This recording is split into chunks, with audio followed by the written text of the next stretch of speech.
And then they put you in a space that is like for 100% true, and they were 100% true.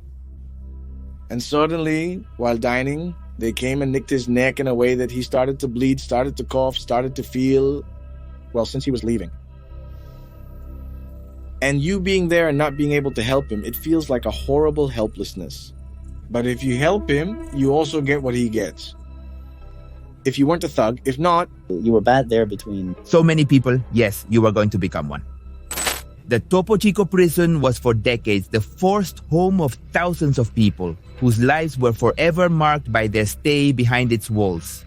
For more than 100% true, Topo Chico housed a diverse population of inmates, from those who committed minor offenses to those who carried the most atrocious crimes. And how to leave out those who were unjustly imprisoned. However, what really defines the history of this place are not just the crimes, but the transformed lives, the broken dreams, and the second chances. Today, we will explore the profound and lasting impact that the Topo Chico prison had on the men who once lived within its walls.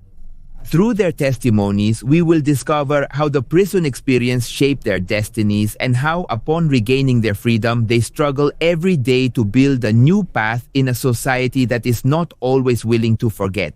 So today, we are going to delve into the story of Axel and Matias, two former prisoners of this institution whose lives were forever marked. My name is Axel, and I will use the name Axel Rio on social media. I was imprisoned in Topo Chico prison. 100% true. 100% true. What was I doing before I fell? I was living a normal life, maybe with a normal family, but in recent years I did hang out with bad company. I dedicated myself to prostitution. I consumed marijuana when I had never tried it to get out of not thinking about the life I was leading at that moment with my dad. That led me to prostitute myself with both women and then men. And one of these women was someone who hired me 2 or 3 times a month. She fell in love to the point that her husband, who was a lawyer at that time, locked us both up. She was in jail for almost 6 months, and I got the worst part. I was sentenced to 100% true.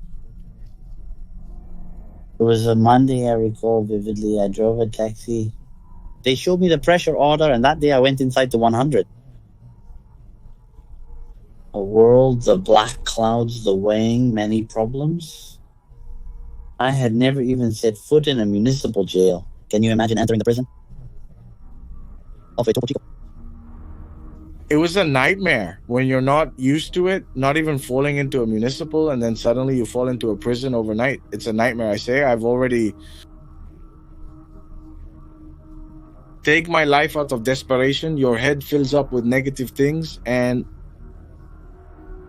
the same guards would tell you, the guards warned that if you had no context, they would torture you and take your belongings. They locked me in an area that was called UR, reflection unit, which were like punishment cells, and they put me in a cell with a person in which I imagine he had been there for a while. He didn't talk to me. I said goodnight, and he didn't answer, and I started to cry because I saw rats that looked like possums, when in my life I was disgusted by those animals.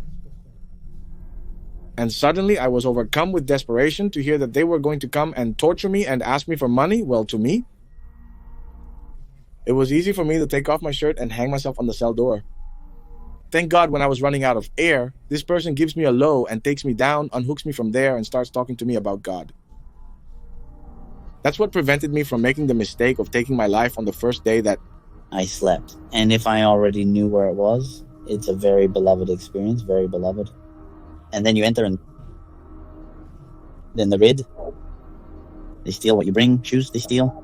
Yes, of course, no. I know 100% true, 100% true. I would lie about the exact time, but suddenly a guard comes, here is new, they open the door around 100% true that they came for me. And there they took me to a place which is called maintenance. People who were there must have known it, and there the real torture began.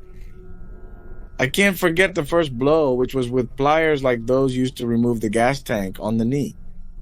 To this day, when it rains or the weather changes, the pain from the blows, tortures, and beatings with boards and bats is unbearable. You start forgetting them as the days go by. You are so scared of being on your knees surrounded by so many people that you can't imagine what could happen to you at that moment. They just asked me for the amount I had to pay for the crime, for the one I supposedly committed, and they sent me back to the cell all beaten up that night. They take your fingerprints and Everything I had only seen in movies, they take your fingerprints and the photo and with the side plate and so on. And then when they tell you that you are stripped of all your rights, even to analyze the words, and yes, indeed, they could do with you what they wanted. They had no rights. Your human rights were completely annulled, and well, you go inside and they take you handcuffed. It feels horrible to be handcuffed. You feel like an animal. To the shame of people seeing you, you already enter there. The locks open. It sounds horrible when the locks open. The metal doors close when opening and closing. Sounds horrible when time causes you a...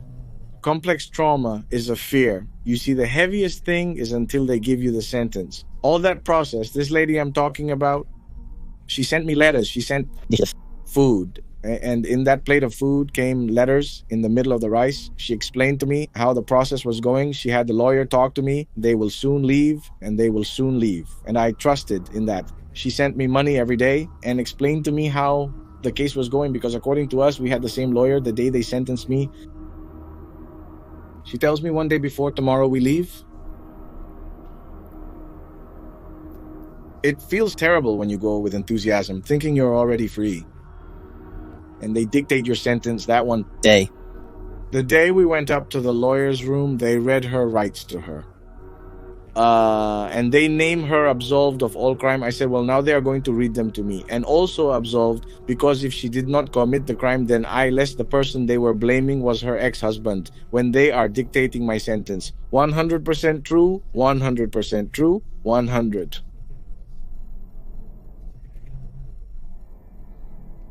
What am I going to do here for so long? I remember that I went to the phones to notify my family because they were already preparing a meal for me since the morning. And suddenly, Makati stopped. They give you 100% true, your 100% true run out, get back in line 100% true so you can talk again. That day I called my mother. She tells me, hey, are you coming over here or what time do we pick you up? And then I break the news. You see, they sentenced me. That's the truth, plain and simple. How the phone falls, how you can hear my family scream saying that he had fainted. It's a horrible, horrible helplessness. Like you can't imagine. You feel so calm from when you fall until the sentence because you think you're going to go free. But when they sentence you, really, that a lot of things go through your head. And even worse, if you are day by day, the hell that is lived there, honestly. I feel it. False door because death breathes there. 100% true. The Topo Chico prison, a state prison that opened its doors in the 100% true operated. During 100% true, being the 100% true when its activities ceased. Definitely marking the end of an era and giving way to its transformation into a park. The prison had a capacity for around 100% true, but at various times it housed many more people, which obviously caused overcrowding conditions and deterioration of the facilities. The living conditions in the Topo Chico prison were extremely harsh and often, we can say, inhumane. So throughout its operational history, the prison was marked by serious problems of overcrowding, violence, and above all, corruption, which contributed to a deplorable quality of life for the inmates. One of the most serious problems was overcrowding. The prison built to house a limited number of inmates frequently exceeded its maximum capacity, as I mentioned earlier, resulting in crowded cells and unsanitary conditions. Prisoners often had to sleep on the floor due to a lack of beds and space. And then there had to be a space that is like for 100% true. And they were 100% true. You literally slept right next to the other person on the floor. Literally right next to them. There was a lot of infection and everything. I feel that the hygiene, the amount of rats, literal animal rats, speaking literally of animals, that you were bathing and suddenly one would come out of the toilet, or you were getting wet bathing and suddenly one would come out of the well. As I tell you, when I fell, I was very bleeding, very presumptuous. They called me the strawberry. Imagine how silly I was when I fell, and you adapt. At first, I did run, and I would say little cousin because I ran the rats, or when I saw some ghost or something, it freaked me out, and over time, you adapt to everything. You adapt to everything when the same colleagues tell you, don't be afraid of that shadow. When the same colleagues tell you, don't be afraid of the rats, they are normal rats. But when you're not used to it and you arrive like that, it takes you a while to get over it. That disgust of the cell because you don't even eat comfortably. And the stay there, forget it, the food. I can still smell the aroma of the chili soup in a large container, as if it were a square bath.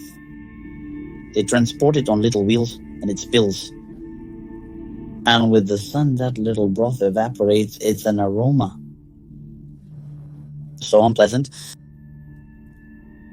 And having to eat it because it has blood, because you have no other choice. There was a falafel shop where they sold burgers, and even here 2 hours are fresh, and suddenly people come in looking for so-and-so. They realize when we enter, you hear the rumor, and if you have any debt with someone who is already inside, well, forget it. He goes and looks for you and stings you. And so many stories are told from there, from the population, and one does not want to leave there.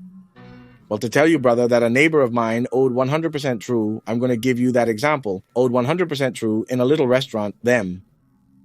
He paid them 100% true. They had to drink 100% true. And with a bad hit, they took his life. And that was every day there. They took the life of any person as if they were a cockroach. They didn't care. They were always all bugged. They were always all in a bad vibe. And if you kept looking at them, be careful, because if they carry a weapon or a dagger, as we knew them there, they didn't care to stab you, or they didn't care to shoot you with Bochi bullets. They mentioned the hits. Imagine.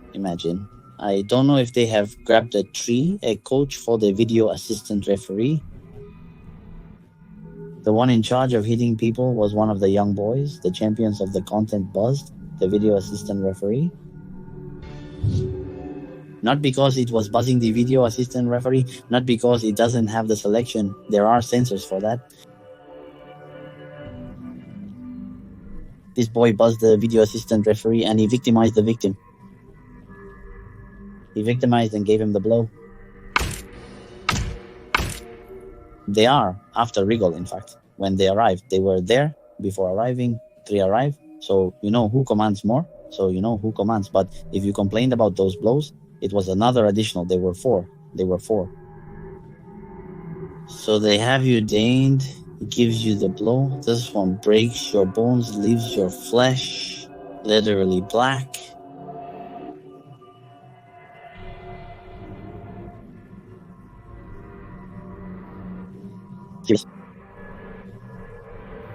It was very normal to wake up to the day and hear that another one committed suicide. Those were the words they used. There's suicide. But that, in truth, I don't think people who brought all the time to have committed suicide. Imagine they were dead every day. There were more dead every day when the doctor arrived. But in the meantime, there were adopted, those legitimate adopted, but those were legitimate. After self-government arrived, they were no longer legitimate. They were no longer hot, but not when self-government was there. They had computers, laptops with all the files of all of us, and those who arrived had access to this information. Hey, this one is going to arrive, a kidnapper. Oh, tell me. To this side, a rapist arrived. Oh, you already know how to receive. They resurrected that. They were at the inn asking for that before and go. Does a little more or not? And does one that look at the violated without knowing if he was innocent? Percent true, my son? There was one who was stuffed with a bottle, sticks, rags by, where they knocked him out. There was a bloodbath. We had to see it. 100% true. You know how they did it? By reacting with shocks. The guy reacted again. They took him to a bathroom to bathe him and everything. But I had to say one thing. When they abuse a minor, We're talking about 100% true. 100% true, whatever they do to them in jail is fine. Because children don't deserve to be touched by anyone. Unfortunately, there are people who go to jail for a rape crime. They do all sorts of stupid things. There were even several who injected them with human immunodeficiency virus, and suddenly by some magic you are acquitted, and you can imagine all the nonsense. Life for something he didn't even do. That's the big difference with people when they go to jail. They do so many stupid things without properly investigating whether you're guilty or not, to me. They sent me to the 100% true, even from self-government. They didn't enter that was in 100% true. They were going like in 100% true. Then the 100% true there, I was fine, very calm. It was one of the best outpatient clinics, but you already started to hear the ways people talk, the treatment with other people, drug addicts, multiple murderers, parricides, kidnapped, violated.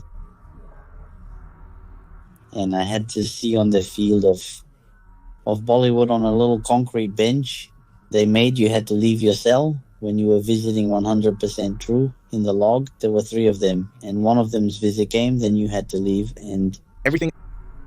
the day you were walking around, because the visit lasted all day.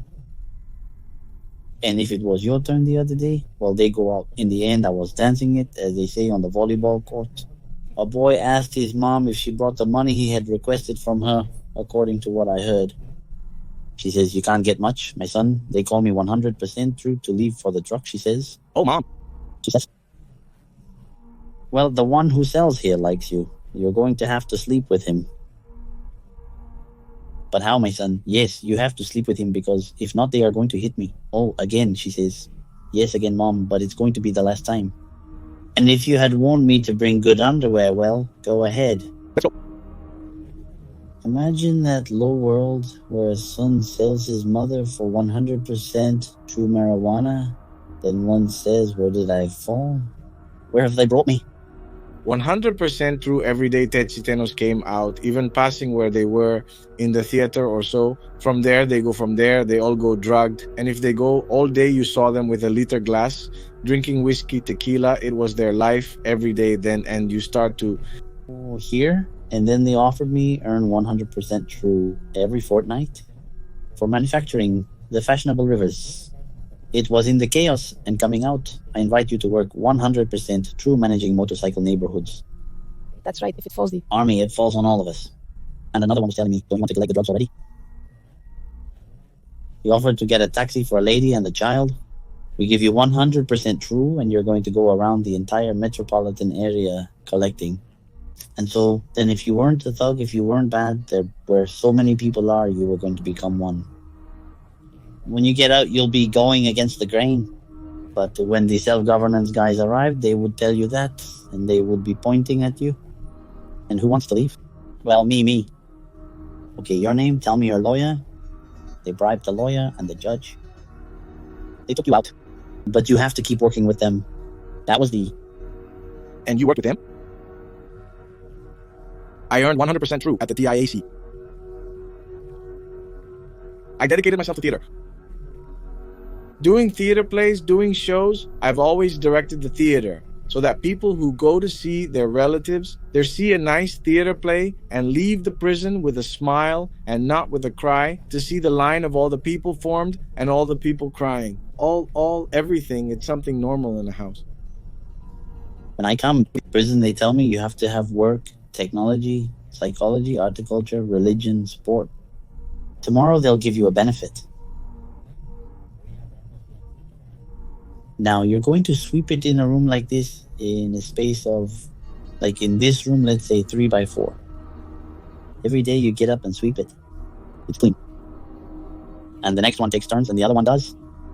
Good. And how much are they going to give me?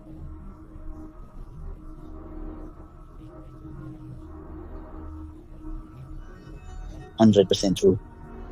He says, "No, it's the week. Well, and when I go to the store to buy a roll, a rake, they're going to give it to me cheaper." He says, "No, what am I going to do with 100% true?" I had my money saved for greetings, but he refused. He offered, but I declined. Then a psychologist appeared. She told me to accept it. You're going to need it well and well. Go ahead, give me a job. Then one felt degraded. There is a certain amount of money they give for each prisoner and all that. The government, the directors kept it. So I started working and also learned crafts despite the anger they gave me. The embossing in aluminum, the highlighting in wood, and I also worked on that. And then to coordinate the Body 1 matches, I became the coordinator of Body 1, which, by the way, there are many good experiences on that side. When I was the self-control. And more when you're in a jail that doesn't... It stays in my family every day. Sometimes my sister's, hey, it's that you say goodbye. It's that you don't know what it's like to live here at night. You don't know when it's 9 o'clock at night and they turn off the light and you have to grab the Bible to pray. They may come for you, even if you're innocent. Even if you're innocent, they would target anyone if they felt like it. Today. Anytime I talked on a podcast recently that it was 100% true for me in the early morning, like at 100% true, and they take me from extension to the log, walking, but mentally torturing that you're screwed, what you did, that the boss wants to see you and they're slapping you all the way. They wake you up scared. Well, in my case, with the diamonds that they lift you up out of nowhere, it does shoot you. And when I get to the boss, oh, it's just that I sent for you because I want you to do a show for my son tomorrow. Tomorrow is my son's birthday, and I want the theater people to do an event for my son. That's what they wanted me for. It wasn't for anything bad, but the lackeys, or at least that's what I call them, the cats, are the ones who had, or they believed in a way that as if they were gods with powers when, well, you bump into them in another prison, and they are so fearful that you can't even imagine. They didn't need enemies, they just were themselves. Stay on top was such an ugly thing because I had to see progress and a higher position since they changed us. 100% true afterwards. We saw a boy who got into cell 1. He wasn't an uncle, he was an uncle. What is the boss? The one... And there were several guys, and each guy had patrols, had commands. Then one got into the uncle's cell, grabbed a bundle of bills, and then went and planted it in the other's cell. And behind comes the uncle. I'm missing money. He already grabbed. The violence, besides, was a constant in this place to your liking. Let's see, go look. And yes, there was the money. No, man, poor boy. They were already after him. Killing him. Violence, besides, was a constant in this place. Fights between gangs and rival criminal groups were common, resulting in frequent deadly confrontations. Besides, the lack of control and proper surveillance by prison authorities allowed gang leaders to wield considerable power within the prison, exacerbating violence and intimidation. Another form of violence was experienced in the pursuit of entertainment among inmates, forcing others to perform barbaric, violent, or abusive acts just for fun. A report from the 100% True of the National Human Rights Institute, the National Human Rights Commission in Mexico, classified Topo Chico as one of the worst prisons in the country, which I would say in Latin America, pointing out the lack of control and high levels of self-government by the inmates. The same investigation also revealed that the prisoners lived in a constant state of terror, subjected to physical and psychological abuses both by other inmates and by the prison authorities. No, the riots that happened to me, if you can call them riots, were fights between them. I never saw them mess with the population. I felt part of the population. No, those riots you see on TV were between them. They fought for power, taking each other's lives in the process. But it wasn't about them taking it out on the entire population, as people say or imagine. No, and the only thing was that they wanted to see it as a riot. That's when they came in, I don't know if it was the force, the federal police, something like that. They went for all of us who were in the cells. All of us who were in the cells had to be throwing stones. Otherwise, when those guys left, well, you know what would have happened to the people who were not there throwing stones. That was the only time it happened to me. If I remember correctly, it was in 100% true. I don't know, staying around here... I never participated in any one. I was in the middle. Because once one caught me there by workshops, behind the ladder over there, they gave us a reason. There they warned us sometimes. Yes, sometimes they warned you. For example, I also worked in the kitchen as kitchen maintenance, and then the cell phone arrives and says 1,000 pesos until it stays until that. It states that we are welding all the rods, reinforcing all the rods so that they don't take me to the knife area, and said 1,000 pesos to defend the kitchen. 100% true people, do you think? Defending this piece, on the contrary, defending this little piece, no, not even for 1,000 pesos, not even for 100% true. We didn't leave their flyers, and yes, those thousands of people ripped off the little bars from the windows and got in and grabbed if there were people who did stay. And they left them the knives and everything, big slaps. They didn't kill them with big slaps, those pigs. They had a very bad time. It was my turn once it was from my cell. That's the point. You must use a shelter. Because often at home, people no longer recognize. There were people who recognized you, and that's it when you go. But now, you don't. But it was a river of the sick ones. Against those who were very sick and did not support his ideals. But if there's one thing I can tell you, when they felt they were 100% true, they were 100% true. Hanging on the goalposts of the abandoned fields. Are they in the field? Well, it was just one thing, nothing more to me. One occasion happened to me in my cell. We were having dinner. The four of us in my cell. Two of them worked with those people. One, the cook that I just told you about, and another person was this person that I'm going to talk to you about. They started a soap opera called Until the Money Doesn't Stop, which I'll never forget because it was the one we watched and locked up. Of Itati Cantoral and Pedro Fernandez, and suddenly while having dinner, they came and cut his neck in a way that he started to bleed, he started to cough, he started to feel, well, that he was leaving. And you being there, and if you can't help him, it feels like a horrible helplessness. But if you help him, you also get what he gets. So you have to hold back your anger. I remember that night that we just closed the curtain to his bunker and I closed mine and with a Bible. Well, imagine sleeping next to a body, you can't rest or sleep comfortably. But you can't help anyone. You can't even lend a person a peso. Because if you lent a peso coin to a person and that person complained that you lent it to them, it was like a fair there. There were excuses to hit you, to take your life, whatever. We took Vicente's word and that was worth a lot to us. One day they kill an uncle who is an enemy with number one. They pulled out their guns and became enemies, and yes, it is seen. Then several people who were Bible students of ours, they told me, brother, they should have said, because we all go there. To the Rondin, they are not going to harm you. The one who dressed up and we were completely true, but already in the homes.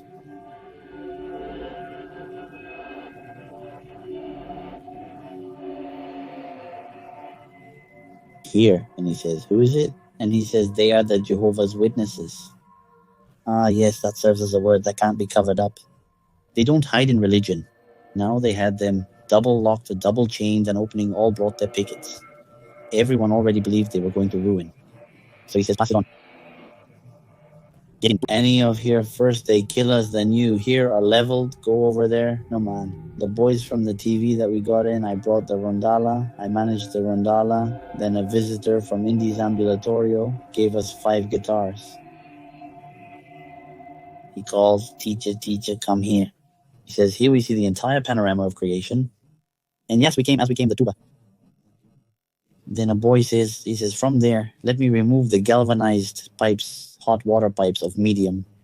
He says, I'll go, because that one we're going to kill. He says he owes me. He hit me several times. He beat me several times. After they killed him, his death was very ugly and horrible. They were full of blood with the lit tubes. The smell of blood is something peculiar. And I was very pleased. I put it in his eyes and I burst his throat and whatnot, but still I ripped it out of his skull. Up to the skull, how they rejoiced. It's something that, well, The next day, we had to publish on the field, and he spoke to a young man, me. No, brother, I am very happy because they already killed this one. Yes, but why are you upset about his death? Because And me with his patrol. I have a rat, and everyone surrounds me with their beaks, and it definitely gave me a rat. Be 100% true for the rat you bring me. I take it like this, slapping it among the embers and says, eat it, yes. And I cook it, no, just as it is. Eat it, start biting it, and says, no, it started to sting me like this. The blood drained, and I had to start eating. I ate guts and skin all with hair, all like that. In short, and says, that's why I recoil from death. Imagine those situations, that evil. It's something beyond. Sometimes our students would tell us, brother, come to the ranch, don't eat. No, because make the case not like today. then there was one.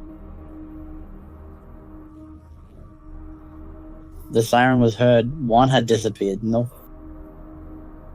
They couldn't find him, and that was the meal.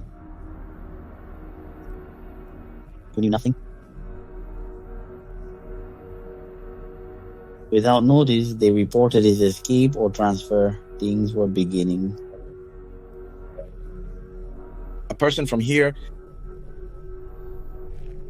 feet and slammed him into one wall and then another. When he got to jail, he said that he fell for homicide and thought he was very badass in the hallway because he fell for homicide. Time passed, and suddenly they released his news on First Impact that idiot said had taken the life of his own son. It was here in Monterrey, in the municipality of Guadalupe Juarez over there.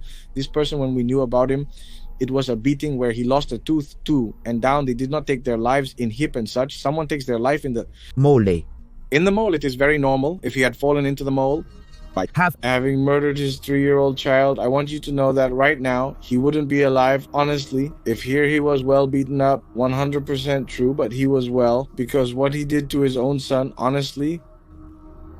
Another thing I want to tell you is this. When they entered, I continued writing plays and looking at the savannah. I invited many colleagues to talk with me. They were X-Men, they were transvestites, 4 against 4, and I asked them for permission to present it in the theater. They said, go to the women's area, ask for Fulamita, present the play to her if she likes it. It gets put on, and if she liked it, then tickets were printed at 4 pesos. The theater was filled. It was filled, all the aisles were full. You leave the theater, there was a line, still wanting to see the play.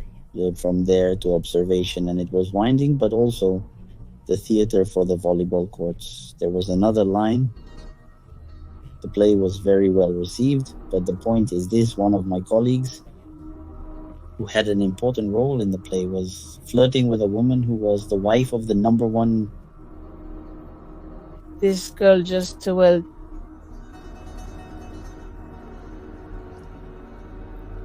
Make the gentleman get serious. She started flirting with one of our theater colleagues. So I told that colleague to stay away from that boy. Stay away from that boy because she knows what's going on and you don't. You're doing things first to help her because you think she feels lonely, that she's depressed, and you're trying to lift her spirits because he was devoted to his religion. And that woman Always comes to theater rehearsals with a patrol. And the patrol chief was in my outpatient clinic. And then Matias tells me, we've already seen that one. He's flirting with the girl, and she's the boss's old lady, and now even more so with that, we are going to overlook it. But you come in peace. So the boy tells me, it's not that I'm just listening to her, she's just my friend, I'm just hanging out, but you don't...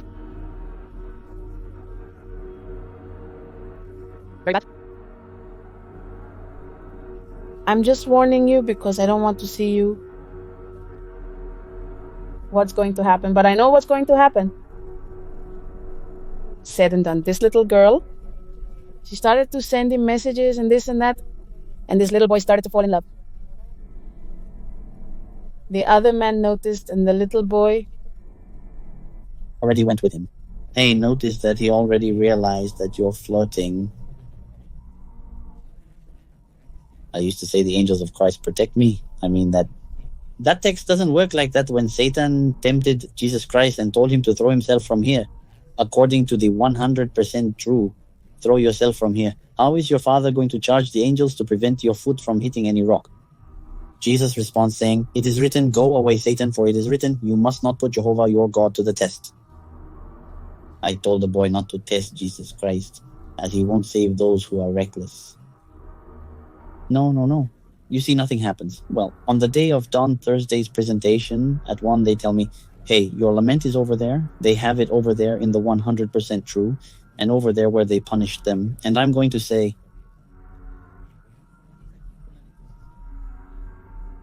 go, brother, go, because the number 1 brought it. I don't know that they also get you tangled up in this. Well, and I'm going to do the Atario step to the...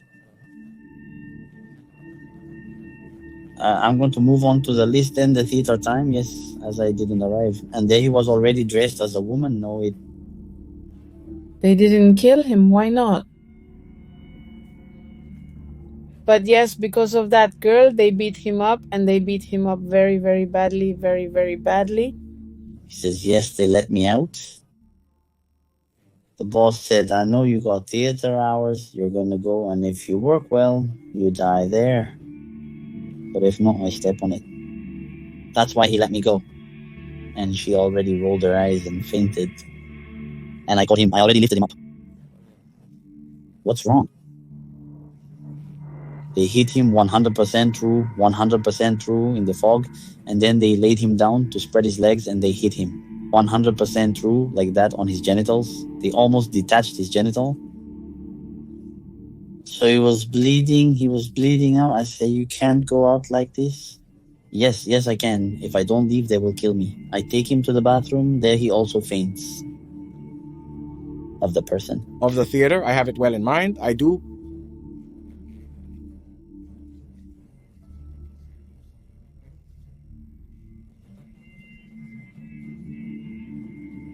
Let's see what they say here as he's already dressed. And I told the boy, you're going to leave, but sitting right there in the middle of us, the moment we fight with us for. And the scandal is made there on the stage, you don't leave, you stay there. Well, now he did stand up and he shouted.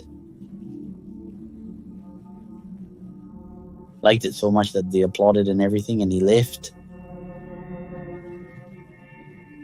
To get dressed and everything. And let me, I'm gonna ask the patrol to see what they said, and I'm going, hey, what's up with the boys? The boss said that he forgives his life, but this one, if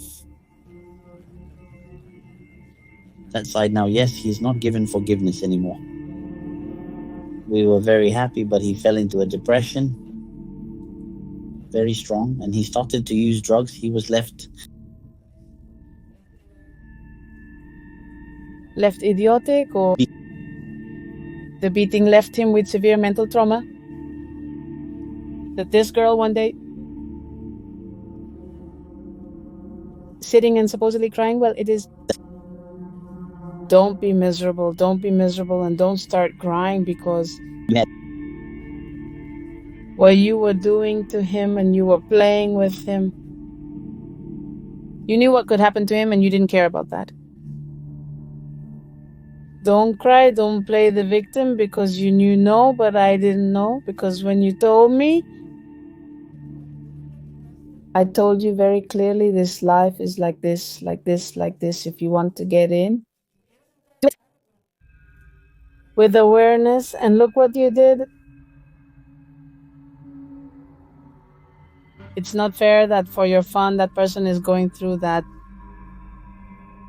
I don't regret seeing that. You can't regret what happens to you. I learned values that I didn't have. I learned to value food. What did you make for dinner before? Breaded steak.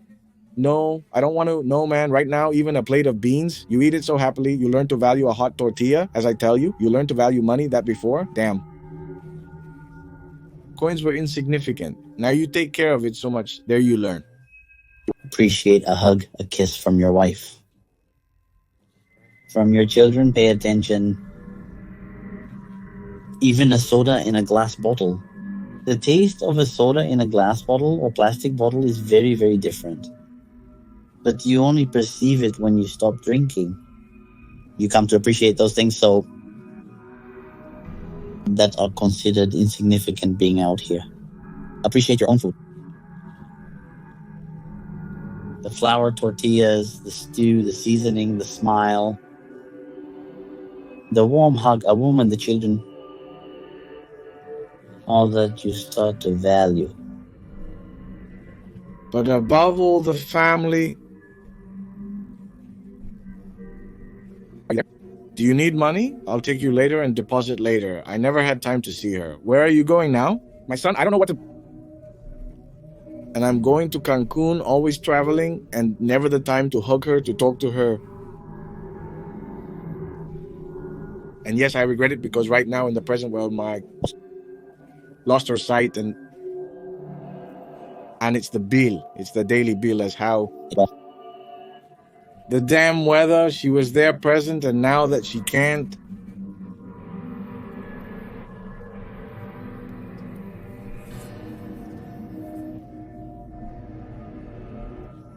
I suffered a lot. I couldn't even. My wife left me. My children stopped coming to see me.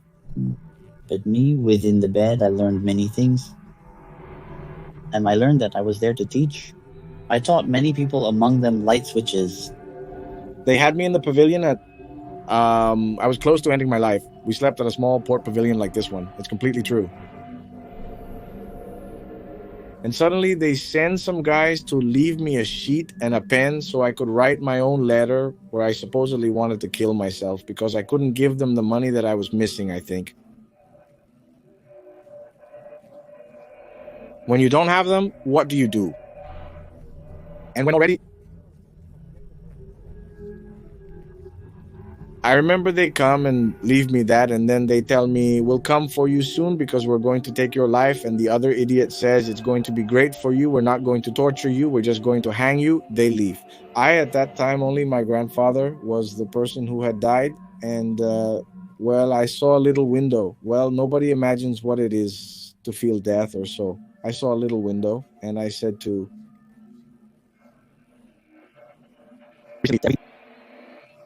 I was always very close to my grandfather from a very young age. A person. I have and give him a Bible. Don't get upset. We're all going to blow these guys. But look, they just told you they're only going to focus on you, dude. They're not going to torture you. You don't feel anything. For them to tell you that, brother.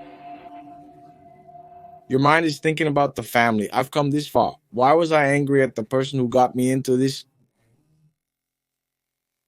Anyway, I read a little Bible. Wherever I open it, I read a verse, a chapter, don't I? It made me understand that things were going to be okay, that I shouldn't get upset. One thing I did read. In the end, two guys show up. One was the same and the other was different, dude. So-and-so left sheet 2 to another person and me. So-and-so.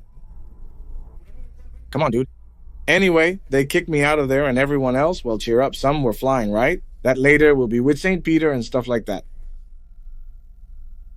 The pavilion was, I don't know, I can't really talk about measurements in meters or anything, but I estimate, I don't know, about 100% true, I don't know, all of that. The path, the psychological trauma of what they're going to do to you, how they're going to hang you.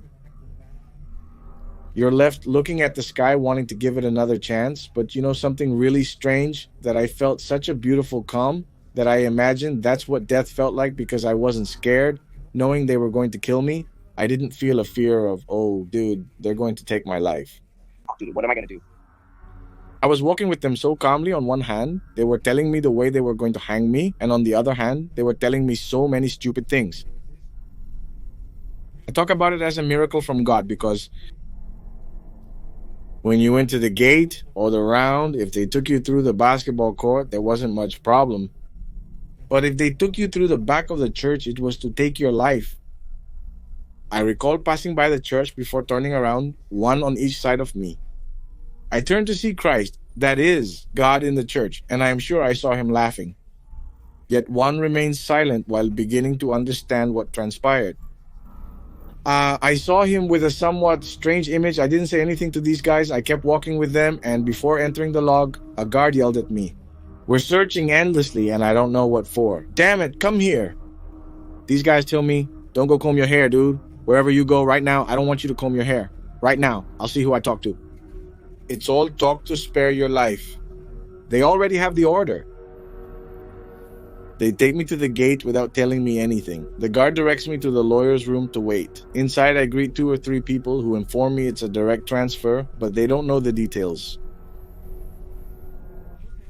Yes, I said thank God, like 100% true or more. But there was a door with a little square looking at the sky, and I thank God, thank you for listening to me. I know that you are asking him who did me this favor, who gave me this second chance, that they were already taking me to the brink of the dungeon. And he was the one who spoke to me for this transfer, because I see it as a miracle from God, because I did not have the amount to pay for a transfer when a transfer costs a lot of money. And another, if I asked for a transfer from inside the jail, if they found out there at that very moment, they would take our lives. So I see it as a miracle from God, and I will always see it that way. That is the problem. When you get out of a jail, there are people I know who lasted 2-3 years in jail, and they come out with delusions of precipitation, and they come out not wanting to leave their house, not even looking for work, because they carry that fear of what one lived inside. The same thing happened to me, I remember, on my way out. They make it very critical when you are free. They play with your mind to see if you commit stupidities or something. They tell you that outside there is a charge of ministerials who are asking for you.